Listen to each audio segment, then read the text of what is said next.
Boa noite, começando mais um Nossa Gente, mas agora num novo jeito de fazer programa, num novo jeito de ser Nossa Gente para você que vai ao ar aqui todas as noites, aqui na Fonte TV. Nós estamos com quadros novos, um programa totalmente diferente, mas que eu tenho certeza absoluta que você vai gostar e muito, até porque estamos unindo o natural e também o espiritual. Isso mesmo, nós vamos trazer informações para você, notícias importantes, comentar assuntos do nosso dia a dia, do nosso cotidiano, mas também vai ter um momento de reflexão, de estudo da palavra, independente da religião. Vai ser muito bacana para você, eu não tenho dúvida nenhuma. E hoje nós vamos falar do mal, o pior mal que tem no Brasil. O pior mal que tem no Brasil, eu não tenho dúvida nenhuma disso. O programa vai começar falando sobre corrupção. É um mal que está destruindo, que assola o nosso país há muito tempo, talvez desde a época do Império e até hoje o negócio só desanda. As consequências dessa realidade são enormes. O dinheiro que poderia melhorar a condição de vida das pessoas, na saúde, educação, segurança e até em outros serviços públicos acaba sendo desviado para bolsos de terceiro e por aí vai. As ideias para pelo menos diminuir o problema até que são muitas. Melhorar as condições, a consciência social, as condições para lutar contra esse crime terrível, leis mais rígidas para punir os infratores e por aí vai. O fato é que as mudanças precisam ser urgentes, até porque petrolões, como está acontecendo agora na Petrobras, não podem continuar acontecendo. Então vamos assistir comigo. Denúncias e mais denúncias, capas históricas e reportagens exclusivas ajudam a traçar e a entender como funciona a corrupção no Brasil. A Operação Lava Jato, que descobriu os desvios na Petrobras, que superam 10 bilhões de reais, é o caso mais atual. Mas num passado não muito distante, os escândalos de cifras milionárias enriqueceram vários políticos e empresários. Isso já virou rotina. Esse país nosso tinha que mudar tudo, né? Começar do início até o fim.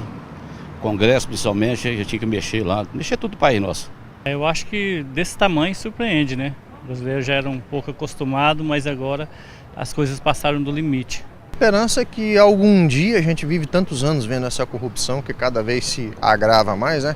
Quem sabe Deus nos abençoa, porque é o único que pode salvar essa situação que nós estamos vivendo. Essa situação que há tantos anos se repete no país já foi motivo de vários protestos ao longo da história do Brasil. Em 1992, brasileiros foram às ruas para pedir o impeachment de Fernando Collor. 21 anos depois, uma grande onda de protestos invadiu o país. Em junho de 2013, milhares voltaram às ruas. O motivo principal foi o aumento da tarifa de ônibus. Mas a corrupção também esteve entre as causas do protesto. Neste último domingo, esses e outros temas, como o impeachment da presidente Dilma Rousseff, também estiveram em pauta. Os protestos de 15 de março levaram quase 2 milhões de pessoas às ruas de 151 cidades brasileiras, maior multidão em um único dia na história das manifestações políticas no país.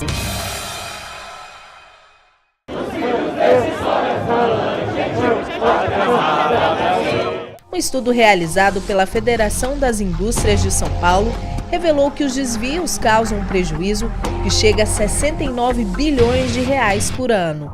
Para este filósofo, esse é um problema cultural no país e dificilmente tem solução. Fomos informados por parte de vocês, a mídia, de corrupção em venda de gabarito, em corrupção de concurso público, em corrupção de vestibulares.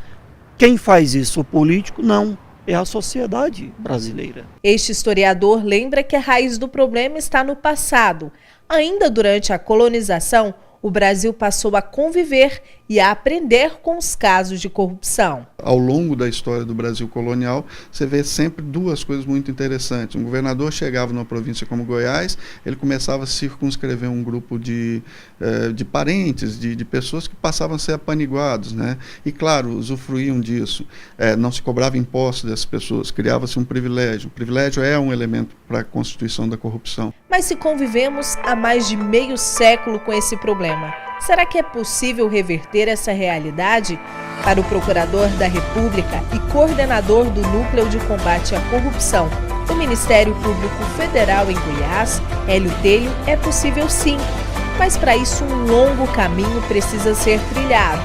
Ele acredita que a prevenção e o fortalecimento dos órgãos de controle, como os tribunais de contas, que julgam as contas dos administradores públicos, podem reduzir os casos de desvio de dinheiro público. Isso permitiria com que 70%, talvez mais, da corrupção, ela sequer existisse. Se você tem esses mecanismos que evitam a prática da corrupção. A sociedade civil organizada também tem um papel importante nesse processo. É o que defende esse cientista político. Ele cita como exemplo da força política da população a lei da ficha limpa. A classe política, muitas vezes, ela tem dificuldade de fazer com que haja esse tipo de mudança, esse tipo de reforma, né? Para poder enfrentá-la, para poder mudar. Então, é um momento de muita dificuldade. A pressão da opinião pública é fundamental, dos setores organizados, das entidades que defendem os direitos, né? E a liberdade, né? Eu acho que tudo isso é importante, a liberdade de imprensa, é um conjunto, é um arcabouço de situações. O levantamento da Fiesp, citado no início da nossa reportagem, mostra que se a corrupção fosse menos elevada no Brasil, a União poderia, por exemplo, aumentar em 89% a quantidade de leitos para internação no SUS. Tá uma coisa absurda hoje em dia, não tá tendo como explicar isso, tá uma corrupção que... na verdade, ninguém tá tudo debaixo dos panos. Porque sempre o pessoal reclama e nunca providências são tomadas. Infelizmente nós vivemos num país em que a moral já não existe mais, né?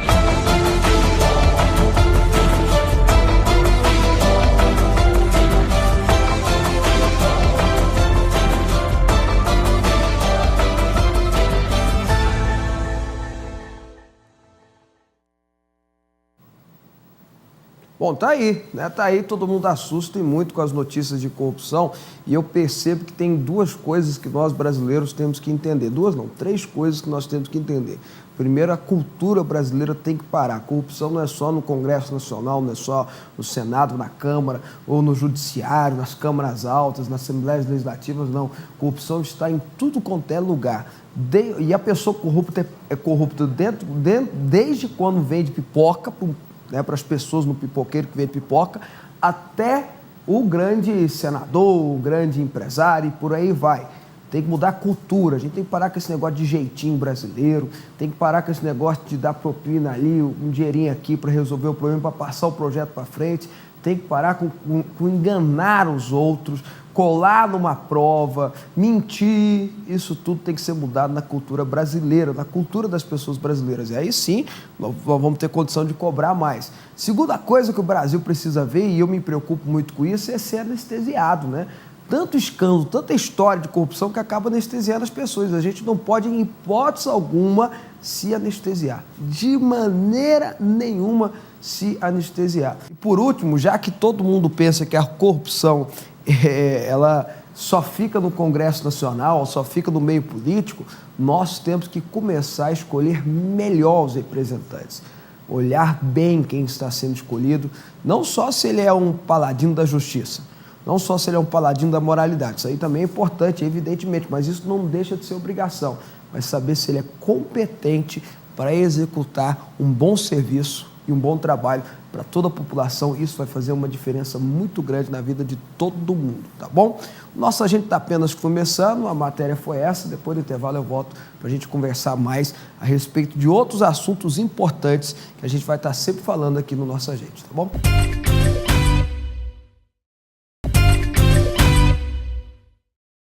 Muito bem, de volta com Nossa Gente, e agora é um momento que eu considero muito importante para o programa, é um momento que a gente vai estar sempre trazendo aqui no Nossa Gente uma reflexão, um momento de estudar um pouquinho a Palavra de Deus, de ouvir um pouquinho o que a gente tem para falar sobre tudo que a vida tem para oferecer, mas que Deus tem melhores coisas para oferecer na vida, para a gente viver melhor a vida. Sabe por quê? Porque o projeto de Deus para a gente é um projeto diferenciado. O projeto de Deus para a gente é uma vida, mas é uma vida em abundância. Ele veio para que tenhamos vida e vida em abundância. Não é uma vida qualquer, não. É uma vida onde a gente pode viver tudo aquilo que Ele tem reservado para a gente. Até quando a gente passa por lutas, até quando a gente passa por dificuldades, até quando a gente passa por problemas sérios na vida, Ele nos dá força para enfrentar e nos ensinar a como ter abundância nesses momentos. E hoje o tema que eu vou usar para você é escolher mudar. Escolher mudar. Todas essas escolhas precisam ser feitas de uma forma muito inteligente, principalmente quando a gente quer mudar alguma coisa na área da nossa vida, né? Alguma coisinha que não está dando certo, que não está se encaixando, que a gente precisa tomar uma atitude de mudanças. Quer saber como? É a nossa reflexão de hoje. Nós vamos assistir aqui juntos e depois eu volto para a gente conversar mais um pouquinho. Vamos lá. No meu coração é quando a vida diz que a gente precisa mudar. Tem hora que a vida diz que a gente precisa mudar. Tem hora que a vida fala pra gente que a gente precisa fazer alguma coisa com a gente mesmo. Às vezes é um susto na saúde. Não deixe para cuidar da sua saúde só quando vier esse susto, porque às vezes o susto pode ser tarde demais. E aí recebe aquele susto, pessoas mais velhas e às vezes até mais novas, tem um infarto, alguma coisa desse sentido. E aí fala, ele começa a cuidar da vida dele, ele começa a fazer caminhada, ele começa a comer menos bacon, frito, etc e tal. A gente não pode despertar para mudança na vida da gente quando é tarde demais. Tem marido que deixa para mudar o jeito que trata com a esposa, o jeito que trata em casa, só depois que a esposa já arrumou a mala e botou dentro do carro. Aí já era. Tem mãe e pai que só muda com o filho na hora que o filho pega as coisas e vaza. Aí já era. Espiritualmente também não é diferente. E há alguns sinais, eu descubro alguns sinais que mostram que a gente precisa mudar espiritualmente na vida da gente. Eu queria estudar com você baseado um pouquinho aqui nessa história de Zaqueu, que eu acho que todo mundo conhece. A Bíblia diz assim, no verso 1, vou ler até o verso 10. E tendo Jesus entrado em Jericó, ia passando, e eis que havia ali um homem chamado Zaqueu, era esse chefe dos republicanos e era rico, e procurava ver quem era Jesus e não podia por causa da multidão, pois era Zaqueu de pequena estatura.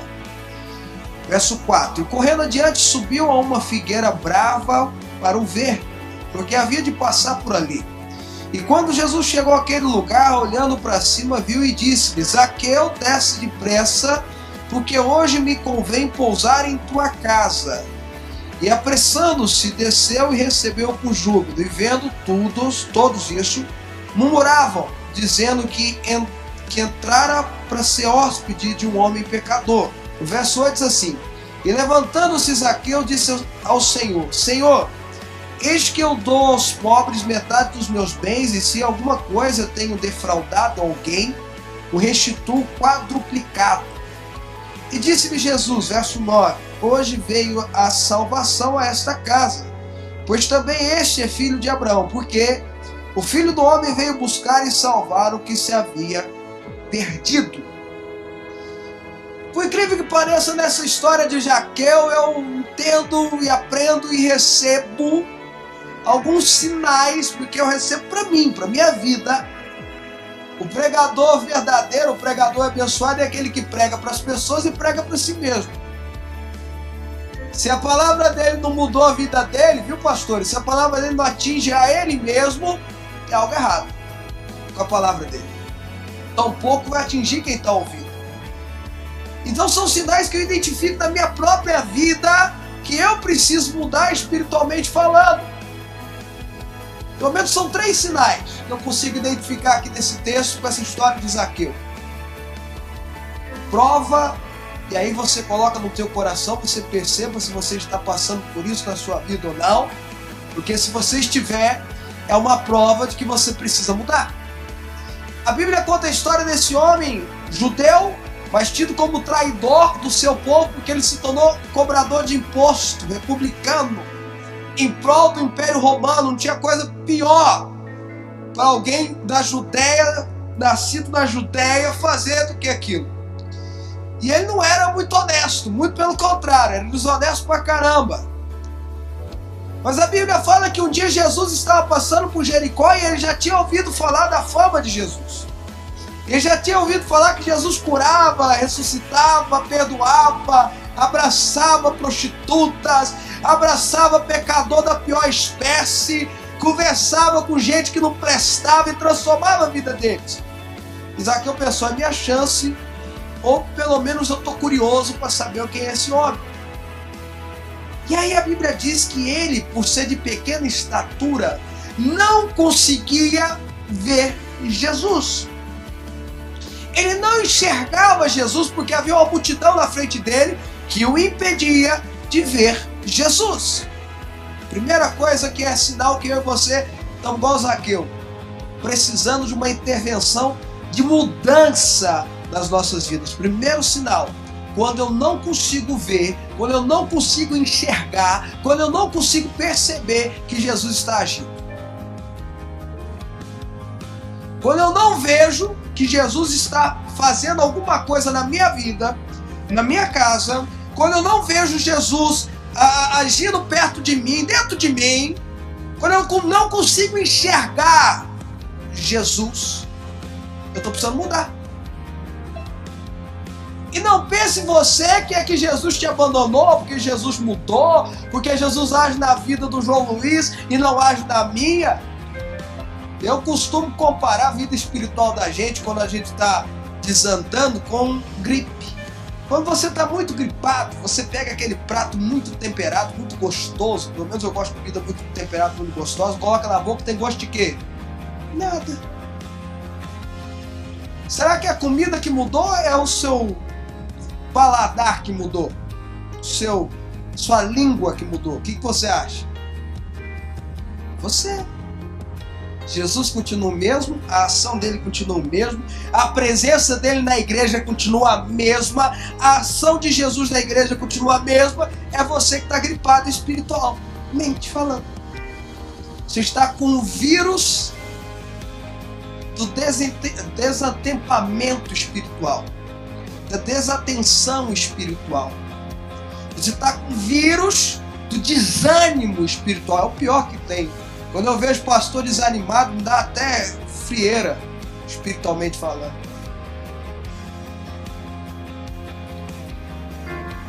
Primeira coisa que eu vejo que Deus está precisando agir na minha vida, que aliás que eu estou precisando mudar, é que eu não consigo ver Jesus agindo. E não é porque você não está vendo, é que Jesus não está agindo. Jesus nunca parou de agir, é você que não está vendo. Vocês estão me entendendo ou não? Quem está entendendo, diga amém. Fala amém forte. Incentiva o meu ministério aí, dá um glória a Deus. Obrigado.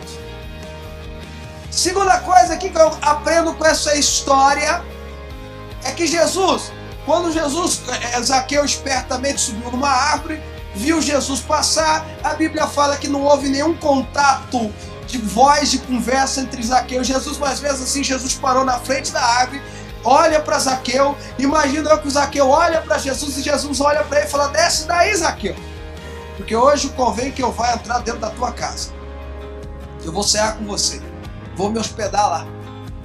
Segunda coisa que prova que você precisa de uma mudança na tua vida. Primeiro, você não consegue ver Jesus agindo. Segunda coisa, a sua casa precisa da intervenção de Jesus. Quando a sua casa, é lógico que eu estou falando para cristãos de verdade, é lógico que eu estou falando para pessoas que já nasceram de novo, que têm o Espírito Santo na sua vida, porque geralmente quando pessoas não têm o Espírito Santo na vida dela, a vida dela é uma bagunça.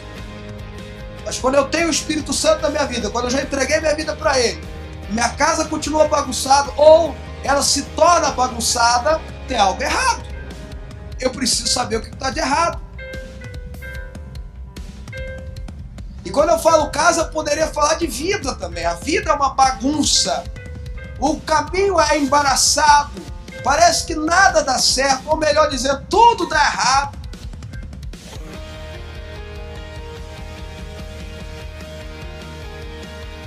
precisando de Deus. Está precisando de mudança. E eu vou mudar a minha fala aqui um pouco, tá? Às vezes não é nem que está precisando de Deus. Às vezes é porque você está precisando de mudar. Não é algo espiritual, é algo natural.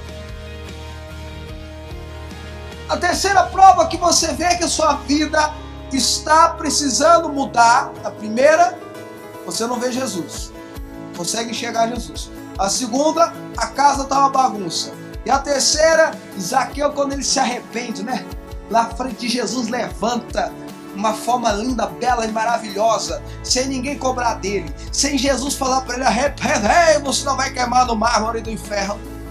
Zaqueu levanta e fala: olha Deus, olha meu Senhor, se eu defraudei alguém, vou devolver quadruplicado. Quando terceira coisa que você, ou terceira forma que você percebe que a tua vida precisa de uma mudança, é quando você começa a defraudar outras pessoas. Defraudar, no sentido literal, quer dizer enganar. Fazer uma fraude com outra pessoa. Enganar. E aí pode ser, nessa interpretação que eu estou dizendo, pode ser tanto enganar alguém, eu vou engano alguém. É lógico, se eu sou uma pessoa que engana alguém, eu estou precisando de mudança na minha vida. É ou não é? É evidente, não preciso nem continuar nesse assunto. Mas aqui também fala de outra forma de defraudar, que às vezes o cristão faz e nem percebe, ou se percebe, geralmente está preso nela. Hipocrisia. O negócio de hipocrisia, biblicamente falando, é sério. Acabei de falar para você que Jesus abraçava e orava e pregava para prostituta. O sacerdote, o fariseu, se olhava para a prostituta, quase chutava ela. Sai daqui, mulher do pecado. Jesus não. Vai, não peques mais. Jesus recebia todo mundo, conversava com todo mundo, pregava para todo mundo e não ficava nervoso. Olha o tanto de gente pecador que passava perto de Jesus, Jesus não ficava nervoso com eles. Mas quando tinha um hipócrita, estuda na Bíblia, Mateus, Marcos, Lucas e João. Para tirar Jesus do sério tinha que ser hipócrita. Para tirar Jesus do sério tinha que ser hipócrita. Então eu vou fazer uma afirmação bem clara aqui para você. E aí eu vou explicar. Porque a gente acha que hipócrita é um palavrão, é um xingo. Então já que é xingo, se é palavrão, não é para mim, é para os outros. É assim ou não é? Eu nunca sou filho da mãe é o outro. É assim ou não é? Então já que a gente acha que hipócrita, por exemplo, a gente acha que ignorante é palavrão. E não é. Então a gente já joga ignorante para os outros, nunca é para mim. Então eu vou fazer uma definição aqui, depois eu vou explicar o que quer dizer isso. Primeira definição, aliás. A hipocrisia é a maior forma de prova, ou a maior prova que nós temos que nós precisamos mudar a nossa vida. Agora eu vou definir hipocrisia aqui, para você ver que se é palavrão você está xingando a você mesmo. É você tentar ser algo que você não é. É você dizer que é cristão e não ser. É você falar da Bíblia e não praticar. É você chamar a atenção de alguém que não está tendo uma vida santa, sendo que você não é. É fingir ser algo que você não é. Isso é hipocrisia. Quando uma pessoa finge que é feliz e não é, precisa mudar. Quando uma pessoa finge que é saudável emocionalmente, mas não é, está precisando mudar. Quando uma pessoa finge que é espiritualmente poderoso e não é, ele está precisando mudar. Vocês estão me entendendo ou não? Ó Jesus, se eu defraudei alguém, vou quadruplicar, vou devolver 4 vezes mais. Como eu falei, a gente tem que ter atitude. Diga ao teu irmão, tem que ter atitude. Fraco, fraco, fraco. Tem que ter atitude. Fraco, fraco, fraco. Tem que ter atitude. Vamos aprender aqui com ele. Vamos aprender com o Zaqueu aqui. Zaqueu tinha as 3 coisas que provavam que ele precisava mudar.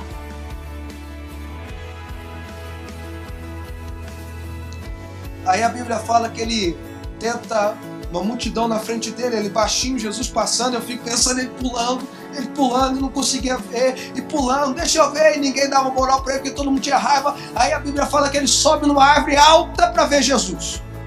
Ele se esforçou. Se você encaixa nessas 3 coisas que eu falei, você precisa mudar a tua vida.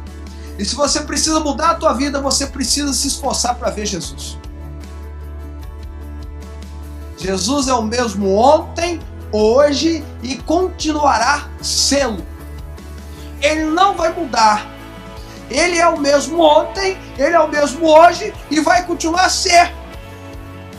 Então escuta o que eu vou te falar. Esforça para alcançar esse Jesus. Sobe na árvore, pula, passa no meio da perna dos outros, corre, se esforça. Se esforça. O reino de Deus é conquistado por aqueles que se esforçam. É por isso que o desânimo é inimigo do líder. Diga comigo, desânimo, fraco, fraco, fraco. O desânimo é inimigo do líder. O esforço é o maior amigo do líder. Esforça. Segunda coisa que eu vejo aqui nessa história de Zaqueu é que quando Jesus olha para ele e fala assim, olha, desce dessa árvore, porque eu vou cear na tua casa, eu vou ficar hospedado na tua casa. Zaqueu desce correndo. A Bíblia não conta em detalhes, mas a gente pode imaginar que Zaqueu saiu correndo, mandou matar um novilho, fez um baita do jantar, devia viver numa casa bacana, serviu, recebeu Jesus rápido. Se você se encaixa nessas mudanças que eu falei, receba Jesus na tua casa. Abre a porta para Jesus da tua casa. Abre a porta para Jesus do teu coração, das tuas emoções. Abre a porta para Jesus da tua mente. E deixa ele intrometer. Olha para quem está do teu lado e fala, deixa Jesus entrar. Fraco, fraco, fraco. Olha para ele e diz, deixa Jesus entrar. E deixa ele intrometer. E quando ele intrometer, faz o que ele falar. Aí você não vai dançar. Amém? Terceiro, estou falando bem rapidinho para o horário aqui, ó. A Bíblia fala aqui que, vendo que Zaqueu, lá no verso 7, que Zaqueu foi comer com Jesus e eles já estavam fazendo uma festa lá, os outros santos, irrepreensíveis, extraordinários fariseus, saduceus, e mais não sei o que do Eus, começaram a murmurar. Se Jesus fosse profeta, sabia que ele era pecador. Jesus agora está entre os traidores. Sabe o que Zaqueu fez? Pegou um porrete, desceu, pancada na cabeça deles. Foi isso? Sabe o que Zaqueu fez? Devolveu na mesma moeda. Sem vergonha tu, tá tu. Não. Zaqueu levantou e falou, estou arrependido. Vou consertar minha vida. Terceira coisa. Não dê moral para aqueles que murmuram a respeito da sua mudança. Não escute. Olha, se eu aprendi uma coisa é que quem tem um pouquinho de sucesso atrai invejoso. Se você não quer ter sucesso, aliás, se você não quer ter gente invejosa na tua vida, não tenha sucesso. Resolvido. Se você não quer ninguém falando mal de você, não tenha sucesso. Seja um pé rapado. Mas não seja um pé rapado abençoado, não. Porque se você for um pé rapado abençoado, vão falar mal de você. Tem que ser um pé rapado, não amaldiçoado, pelo amor de Deus. Mas um pé rapado assim, no nível. Nem um pouquinho a mais e nem um pouquinho a menos para o inferno. Quando a gente começa a mudar, vem conversa. Por exemplo, eu falei que a gente tem que se esforçar para ir atrás de Jesus. Aí você começa a se esforçar para ir atrás de Jesus. Tô sábado à noite no culto, amanhã à noite tô no culto também, segunda-feira tô à noite no culto também. Quarta-feira venho no culto também, volto no sábado de novo. Pastor Breno, tô à disposição. Pastor Rafael me fala o que eu tenho que fazer. Aí lá vem a família, né? Filho fanático. É fanático. Ó, cuidado para não virar fundamentalista. Vai ser igual o Feliciano agora, você vai ver. Tá indo demais na igreja. Aí ele começa a dizimar, porque dizimar é consagração. Dizimar não é... Dizimar é consagração. Ofertar é consagração. Não dê moral para quem vai falar sobre a mudança da tua vida. Sabe por quê? Porque vão falar. E vão falar mal. E sabe o que você tem que fazer para eles? Sabe o que você tem que falar para eles? De todo o coração, cheio do Espírito Santo e com a revolta espiritual dentro de você.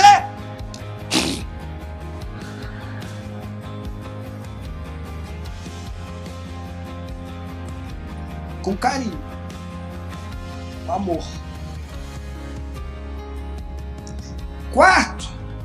Tem mais dois e acaba. Quarto e o quinto. A Bíblia fala que ele levanta e arrepende. Eu defraudei e vou devolver 4 vezes. Não é qualquer arrependimento, não.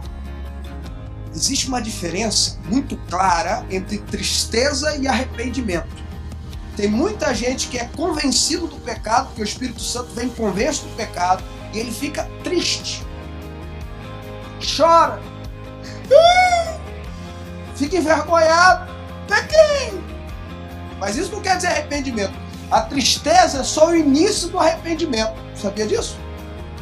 Definição clara, bíblica, teológica, para você não esquecer nunca mais na tua vida. Arrependimento consiste em não fazer mais. Ouviu? Amém, amém. Glória a Deus, aleluia. Cadê o avivamento? Aleluia, glória a Deus. Aleluia, reteteca do reteté, aleluia. Aleluia!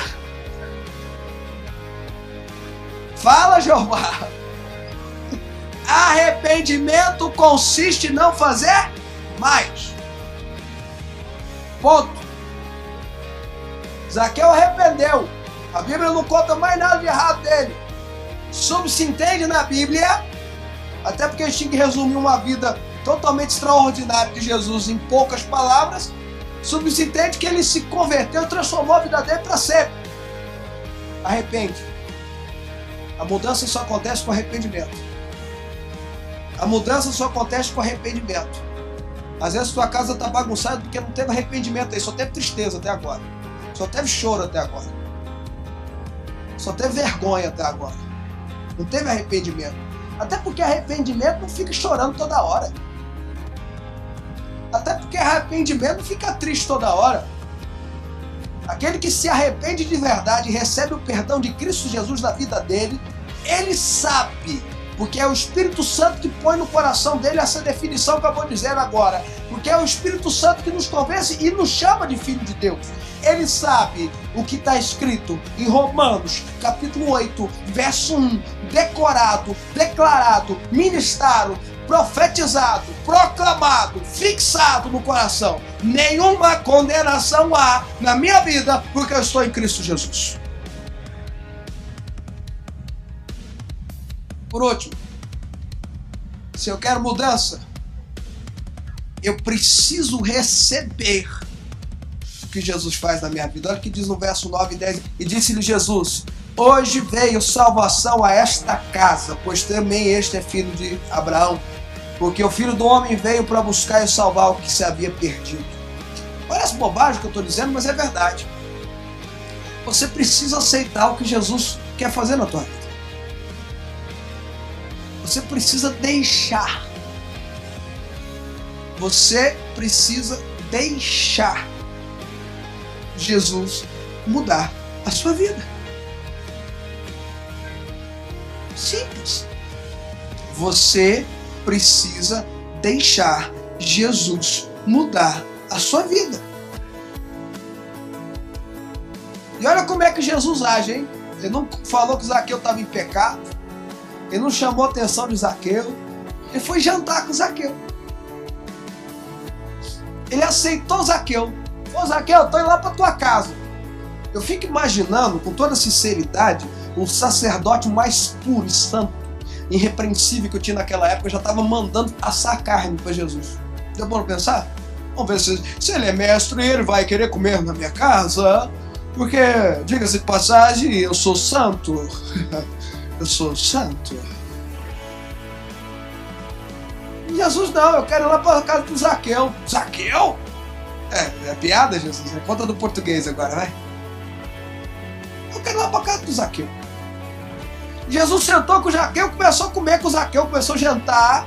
Deve ter conversado muita coisa, mas não botou o dedo na cara de Jesus, de Zaqueu.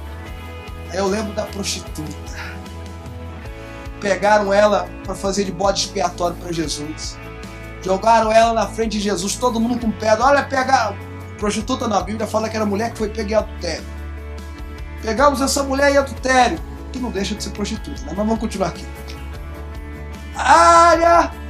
Olha só, mestre, o que a Bíblia fala, o livro do Pentateuco fala. A Bíblia, porque naquela época era a Bíblia para eles. O que a lei de Moisés diz: se a mulher for pega em adultério, deve ser apedrejada. Eu fico imaginando que eles esperavam, Cleito, que Jesus fosse pegar essa primeira pedra. Morre, sua sem vergonha. A Bíblia conta que Jesus ficou sentado, assim, e começou a desenhar na terra. Escrever.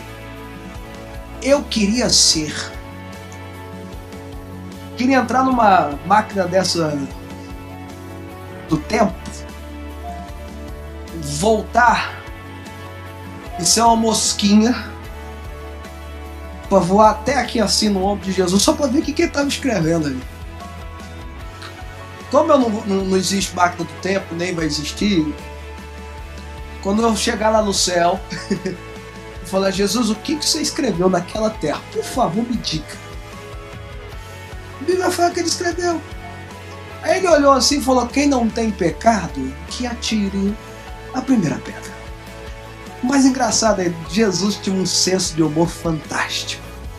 A Bíblia fala que ele voltou a escrever no chão. Imagina a cena.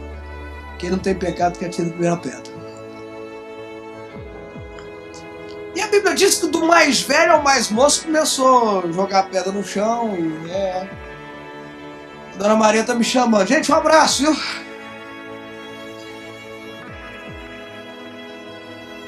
Aí a Bíblia fala que Jesus... Volta aqui. Jesus continuou escrevendo, tava a mulher caída já no chão, já devia ter apanhado um bocado.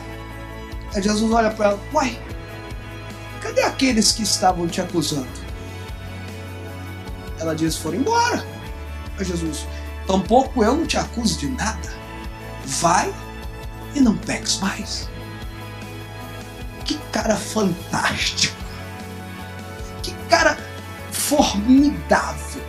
Que homem apaixonante, maravilhoso. É por isso que Isaías fala: maravilhoso conselheiro, Pai da eternidade, príncipe da paz, Deus forte.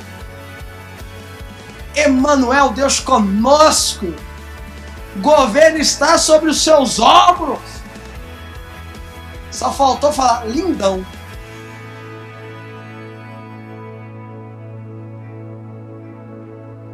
E aquela mulher começa a seguir Jesus. Deixa ele entrar. Ele vai escrever na terra, só isso. Ele não vai jogar pedra em você, ele não vai te condenar, ele não vai dizer que o teu passado é uma desgraça, não. O teu passado com Cristo não te condena. Olha que coisa linda. O teu passado com Cristo não te condena. com os namorados pode te condenar, com a galinhagem da tua vida pode te condenar, financeiramente pode te condenar, mas em Cristo Jesus o teu passado não te condena. Ha! Deixa ele entrar. Deixa ele entrar. Deixa ele mudar. Deixa ele fazer as coisas acontecerem. Em Cristo, o nosso passado não nos condena.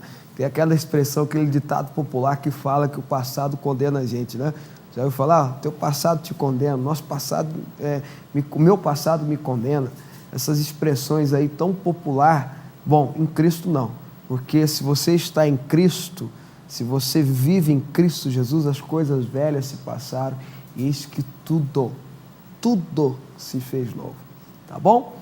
Obrigado pelo seu carinho, obrigado pela sua companhia. Espero que você tenha gostado desse novo formato aqui do Nossa Gente. Os contatos do Nossa Gente estão aqui na tela para você dar sugestão, para você falar o tema que você quer que a gente converse aqui, tá bom? A abordagem que você quer que a gente tenha aqui. Se você precisa também fazer um pedido de oração, entrar em contato com a gente, está aqui tudo aqui, ó, tá aqui embaixo, tá?